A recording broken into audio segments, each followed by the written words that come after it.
de l'Atlantique, c'est l'illusion du rempart. Mais en même temps, c'est la fin de la vitesse.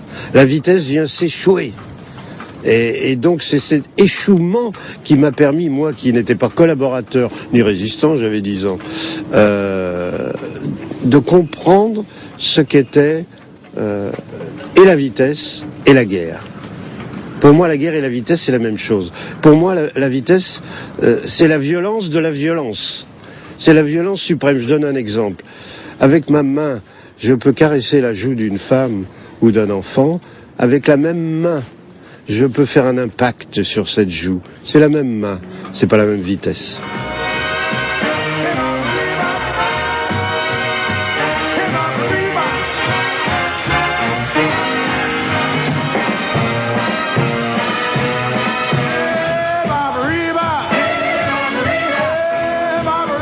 Daniel Halévy va publier en 1947 Essai sur l'accélération de l'histoire. Et moi, effectivement, ma jeunesse, je suis né en 1932, est liée à cette accélération de l'histoire. C'est pas encore du numérique, mais c'est déjà un phénomène rythmique qui d'ailleurs qu'on retrouve dans le jazz, qu'on retrouve dans le bebop, qu'on retrouve dans les danses de l'époque. C'est important pour un enfant cette musique-là. Je suis un enfant du jazz, je suis pas un enfant du rock. Et donc c'est l'accélération de l'histoire. Cette accélération de l'histoire convoque les grandes peurs millénaristes. Le Bock de l'an 2000 a résonné quelques jours avant d'épuiser le filon avec la grande peur de l'an 1000, si elle a jamais existé. Reste cet effet troublant de l'accélération qui dérègle notre perception du temps.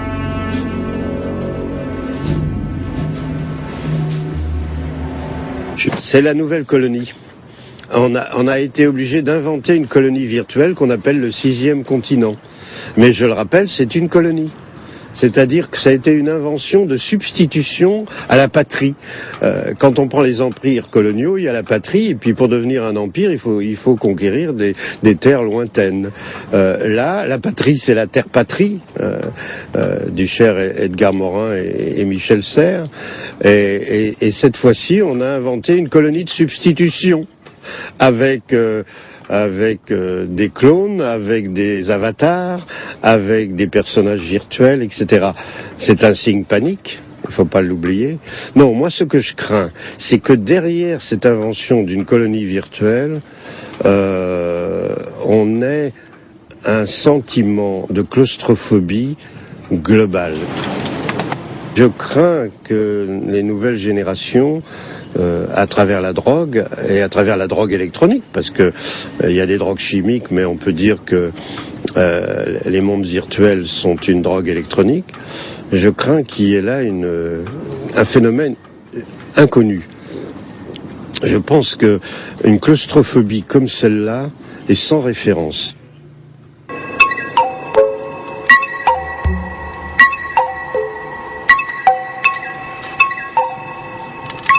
Connaissance depuis l'an 1000, en gros depuis la Bologne, la Sorbonne, etc., depuis l'université gréco-latine judéo-chrétienne.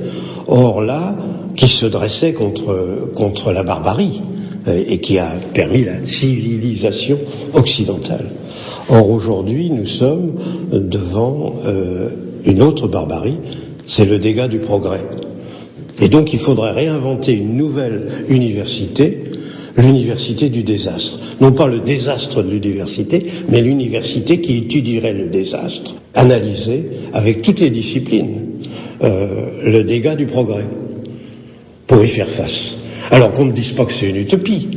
Cette utopie, elle a existé, les militaires le savent, mais une utopie à l'envers, c'est l'arsenal. Il y a deux sortes d'actualités. Il y a l'actualité factuelle, celle des événements qui se chassent les uns les autres, le temps de CNN, si vous voulez. Et puis il y a ce sentiment de l'actualité qui est bien différent. C'est-à-dire que l'actualité dans laquelle nous sommes, moi je dis c'est une sorte de bain. Nous baignons dans le même fleuve ensemble, et on a le sentiment pendant comme ça des années indéfinies qu'on est dans le même bain. Et à ce titre-là, le 11 septembre est encore le bain dans lequel nous sommes immergés. C'est ce que ont parfaitement compris les scénaristes américains qui utilisent le 11 septembre dans toutes leurs séries comme quelque chose qui a changé la face du monde. Et on n'a même plus besoin de le dire, on vit cet après 11 septembre.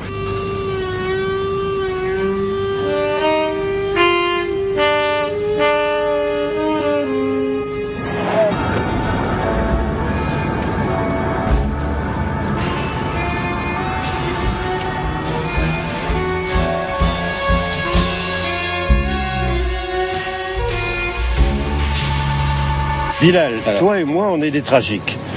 Je rappelle que dans la comédie... Ça peut être pris à double sens. Oui, mais justement, j'essaie de m'expliquer.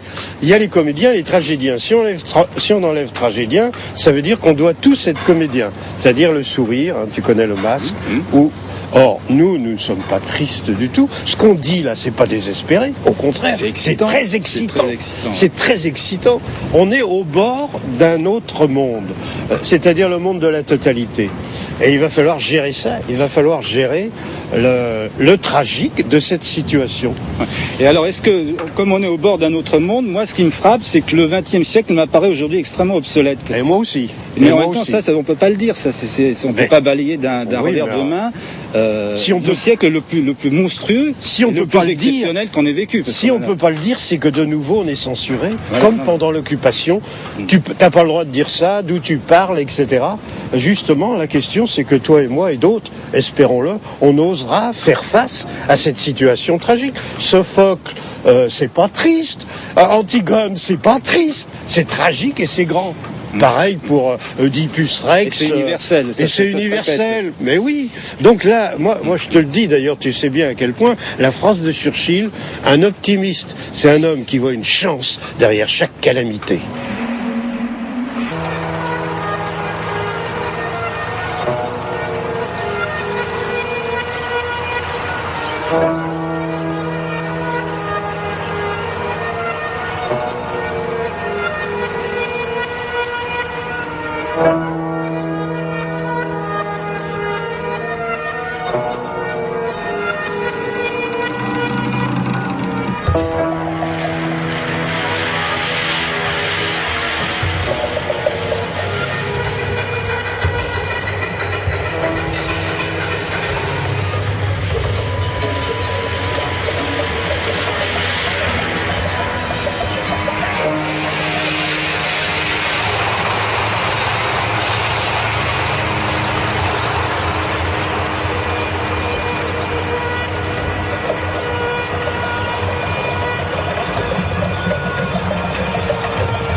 C'est-à-dire que tout est construit dans notre histoire en réponse à cette immédiateté. Et du même coup, nous, pauvres téléspectateurs ou citoyens, nous sommes obligés de consommer un monde qui est fait d'instants successifs, un petit peu comme, vous savez, comme le paradoxe de Zénon, c'est-à-dire c'est la flèche qui est dont quand on coupe son parcours en instants, eh bien elle est immobile. Et Valérie disait immobile à grands pas. On est un petit peu comme ça, c'est-à-dire que on avance, mais on est tout le temps dans des moments, des instants dont on a l'impression qu'on peut les fixer. Et puis à la fin, on a avancé, mais on ne sait pas très bien comment.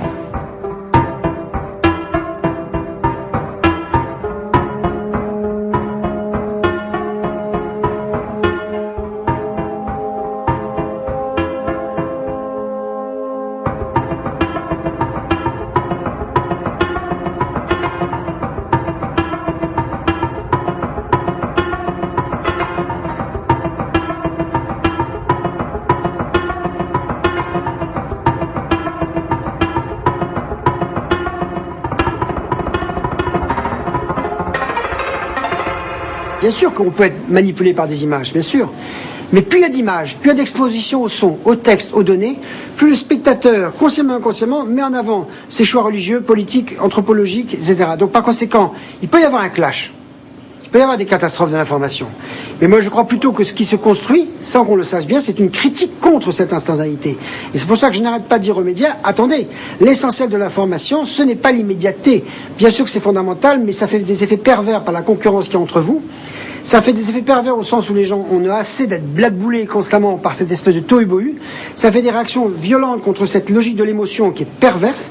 Et donc par conséquent, il faut réintroduire de la distance. Donc il faut jouer un peu comme l'accélérateur et le frein, si vous voulez. Il y a l'accélérateur de la vitesse, mais il ne faut pas oublier le frein de la culture, de la distance, de l'ironie, de l'humour, du côté humain de l'information, d'un sourire d'un journaliste, de la blague, de la bonne nouvelle qu'on raconte systématiquement. Autrement dit, des tas de choses qu'on peut mettre très vite dans une information, mais qui permettent à l'être humain qui est le récepteur de ne pas être dans une logique d'angoisse folle. Sinon, on aurait un effet complètement contradictoire avec ce qu'on a recherché pendant 150 ans.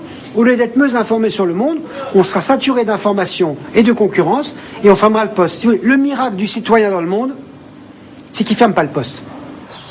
Il y a un slogan qui dit très bien « Slow news, no news ». Et je crois que là, on peut parler d'un événement qui est considérable. C'est qu'on est passé, avec la révolution industrielle, à la standardisation des produits, des objets, mais aussi des opinions. Et avec la révolution informationnelle, on est passé à la synchronisation, non seulement des opinions, mais d'abord de l'émotion. On est devant ce qu'un psychanalyste pourrait appeler une mondialisation des affects en temps réel. Ya verás cómo te sacan enseguida. No. Ay, quiero decir unas palabras. ¿Puedo? Sí, dilas. Mamá, si me escuchas, yo creo que sí. Reza para que yo pueda caminar y esta gente me ayude. Mami, te quiere mucho, mi papi, mi hermano y yo. Adiós, madre.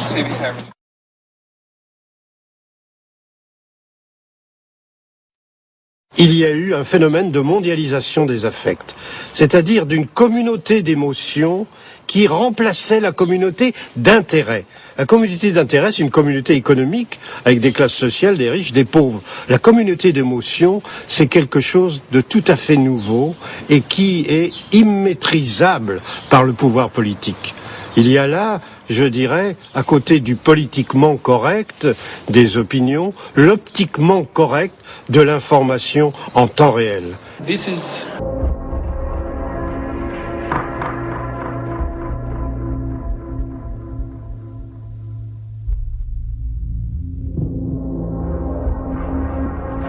C'est encore de la vitesse, celle des messages et des images, qu'est né le phénomène remettant en cause le rapport de force jusqu'à sa limite absolue, la bombe atomique. Elle avait installé l'équilibre de la terreur. Mais les images et leur force émotive dépassent aujourd'hui par leurs effets la puissance militaire. C'est par les images de l'effondrement des tours que l'hyperpuissance américaine a été assommée. Et c'est cette asymétrie qui place désormais la société mondiale en déséquilibre.